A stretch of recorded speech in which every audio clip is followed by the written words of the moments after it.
Israel menggunakan pesawat tempur menargetkan tenda-tenda yang menampung warga Palestina yang mengungsi di Kamp Al-Mawasi, sebelah barat Han Younis pada Sabtu, 13 Juli 2024. Meski wilayah ini ditetapkan sebagai zona aman, Israel tetap melancarkan pembantaian menggunakan 5 bom dan 5 rudal terhadap warga-warga Palestina, dikutip dari Al Jazeera. Kementerian Kesehatan Gaza mengatakan serangan Israel di Al-Mawasi ini menewaskan 71 orang. Korban yang terluka akibat serangan Israel mencapai 289 orang, termasuk beberapa yang terluka kritis. Warga Palestina mencoba menyelamatkan orang-orang dari bawah reruntuhan, dengan anak-anak dan para medis di antara yang terluka. Sementara pejabat di RS Nasser mengatakan bahwa saat ini rumah sakit kewalahan menerima korban. Daerah Al-Mawasi telah berulang kali menjadi sasaran militer Israel.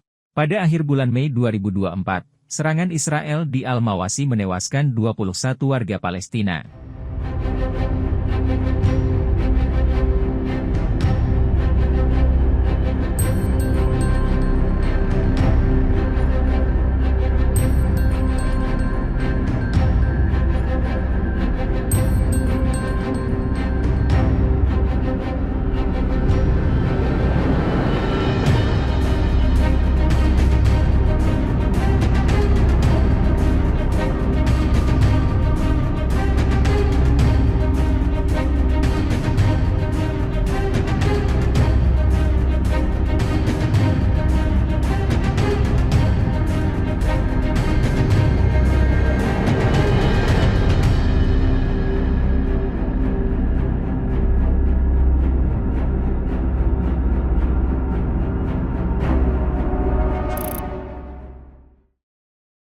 Download Tribun X sekarang, menghadirkan lokal menjadi Indonesia.